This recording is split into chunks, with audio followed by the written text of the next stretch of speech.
نحمده ونصلي على رسوله الكريم اما بعد فاعوذ بالله من الشيطان الرجيم بسم الله الرحمن الرحيم رب اشرح لي صدري ويسر لي امري واحلل عقدة من لساني يفقهوا قولي۔ ہمارا آج کا موضوع ہے دعائیں۔ اسلام میں جو باتیں سکھائی گئی ہیں ان میں سے ایک دعا ہے۔ حدیث کی کتابوں میں کثرت سے دعائیں نقل کی گئی ہیں، بہت ساری دعائیں آتی ہیں۔ یہ دعائیں بتاتی ہیں کہ مختلف مواقع پر ایک مومن کی زبان سے کس طرح کے دعائیہ کلمات اور احساسات ظاہر ہونے چاہیے۔ یعنی اگر آپ مسنون دعائیں پڑھیں جو نبی صلی اللہ علیہ وسلم سے مروی ہیں تو ان کے الفاظ اور ان کا ترجمہ پڑھ کر آپ کو محسوس ہوگا کہ نمبر ایک، نبی صلی اللہ علیہ وسلم کا اپنے رب سے کتنا خوبصورت تعلق تھا، اور جیسا کہ ہم یہ جانتے ہیں کہ دعا جو ہے وہ عبادت ہے، اور جب ہم ایاک نعبد و ایاک نستعین کہتے ہیں کہ صرف تیری ہی ہم عبادت کرتے ہیں اور صرف تجھی سے ہم مدد مانگتے ہیں، تو گویا اس پکار کے ذریعے ہم اپنے رب کے قریب ہو جاتے ہیں اور باقی سب سے بے نیاز ہو جاتے ہیں، خواہ وہ ہمارے قریبی رشتہ دار اور دوست ہی کیوں نہ ہوں۔ ان سب سے اپنا دھیان ہٹا کر صرف اور صرف اللہ کی طرف کر لیتے ہیں، اور صرف انسانوں سے ہی نہیں بلکہ جتنی بھی مخلوق ہے اللہ کے سوا، سارے عالمین سے بے نیاز ہو کر صرف اور صرف اپنے رب کی طرف متوجہ ہو جاتے ہیں۔ اور یہ متوجہ ہونا جو ہے یہ صرف نماز کے اندر ہی نہیں، صرف نماز کے بعد ہی نہیں، صرف حج یا رمضان کے موقع پر ہی نہیں، بلکہ زندگی کے ہر دن میں، ہر موقع پر، خواہ خوشی کا موقع ہو یا غم کا موقع، کسی بھی کیفیت سے جب ہم گزر رہے ہوں، ذہنی، جذباتی، جسمانی، کوئی بھی کام جو ہم کر رہے ہوں،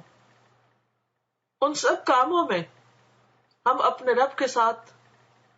ایک خاص تعلق رکھتے ہیں، رب کو یاد کرتے رہتے ہیں، اور اس یاد اور اس کنیکشن کی وجہ سے ہم ہر موقع پر اس سے مدد مانگتے رہتے ہیں۔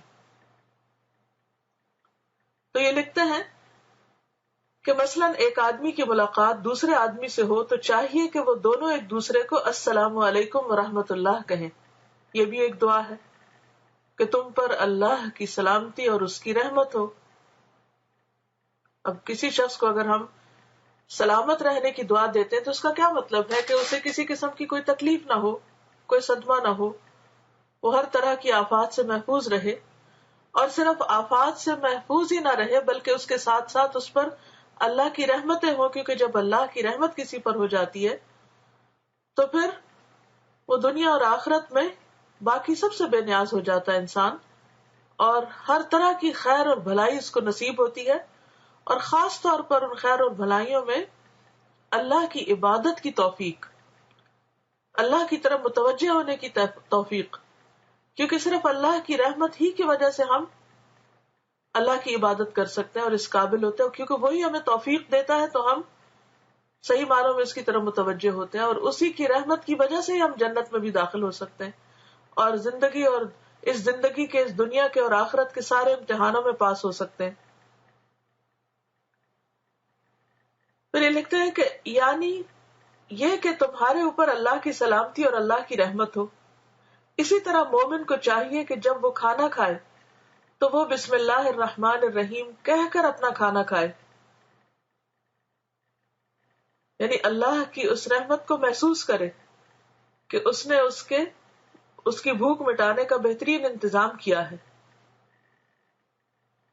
اور جب کھانے کو ختم کر لے تو الحمدللہ کہے، اور اسی طرح کے دوسرے کلمات اپنی زبان سے ادا کرے،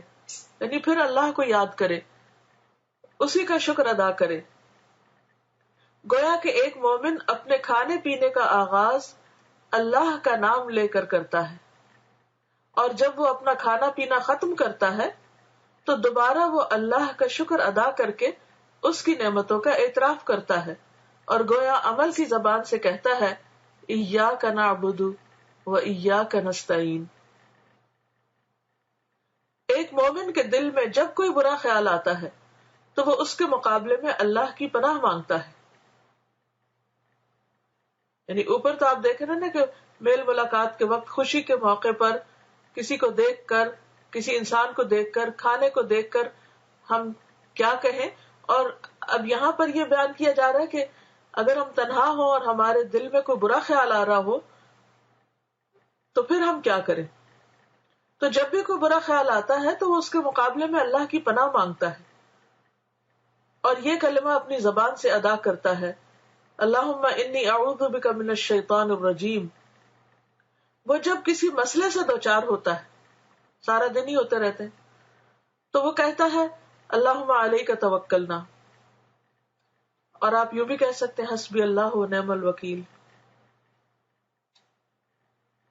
اور اللہم علیک توکلنا کا مطلب کیا ہے؟ یعنی اے اللہ ہم نے تیرے اوپر بھروسہ کیا۔ اور جب انسان اللہ پہ بھروسہ کر لیتا ہے تو وہ دنیا کے غموں سے نجات پا جاتا ہے، فکر سے آزاد ہو جاتا ہے۔ اسی طرح جب اس کو مال کا کوئی حصہ ملتا ہے تو وہ کہتا ہے اللہم بارک لنا فی اموالنا، یعنی اے اللہ ہمارے مالوں میں ہمیں برکت عطا فرما۔ ایک مومن جب سفر کرتا ہے تو اس کی زبان پر یہ کلمات ہوتے ہیں اللہم انت الصاحب فی السفر وانت الخلیفۃ فی الاہل، یعنی اے اللہ تو اس سفر میں میرا ساتھی ہے اور تو ہی میرے بعد میرے گھر والوں کا نگہبان ہے۔ سفر پر جاتے ہوئے انسان کو طرح طرح کے وسوسے ہوتے ہیں، انسان عموماً گھر والوں سے، دوستوں عزیزوں رشتہ داروں سے جدا ہو رہا ہوتا ہے، تو اللہ تعالیٰ اس کو اپنے رحمت سے ڈھانپ لیتا ہے اور اس کو یہ یاد کرایا گیا اس موقع پر کہ وہ اللہ کو اپنا ساتھی بنا لے، اللہ کی یاد میں اپنا یہ سفر کرے۔ جب اس کو کوئی حادثہ پیش آتا ہے تو وہ کہتا ہے انا للہ و انا الیہ راجعون، یعنی ہم اللہ کے لیے ہیں اور ہمیں لوٹ کر اللہ ہی کی طرف جانا ہے۔ اسی طرح زندگی کے ہر موڑ اور ہر مرحلہ کے لیے اسلام میں دعائیں بتائی گئی ہیں۔ یہ دعائیں ہر موقع پر مومن کے ایمان کو تازہ کرتی ہیں، وہ موجودہ دنیا میں اس کے ہر تجربہ کو ربانی تجربہ بناتی رہتی ہیں، یعنی ہر وقت اس کے دل میں رب کی یاد رہتی ہے، اور سارے دن میں مختلف طرح کی دعائیں جن میں بہت ساری ورائٹی ہے، ان کو پڑھتے ہوئے اللہ کے ساتھ ہر لمحہ اپنے تعلق کی تجدید کرتا رہتا ہے انسان۔ مومن اسی طرح ذکر اور دعا کے سائے میں زندگی گزارتا ہے یہاں تک کہ وہ مر کر اپنے رب سے جا ملتا ہے، اور مرتے وقت بھی اس کی زبان پر لا الہ الا اللہ ہوتا ہے، کیونکہ زندگی بھر وہ اپنے رب کی یاد میں رہا، تو موت کے وقت بھی اس کو رب ہی کی یاد آئی۔ تو اللہ تعالیٰ سے دعا ہے کہ وہ ہمیں صحیح معنوں میں اپنی محبت عطا کرے اور ہم ہر موقع پر اسی سے مانگنے والے ہوں۔ تو اپنے لیے اس وقت آپ کوئی اچھی سی دعا مانگیں۔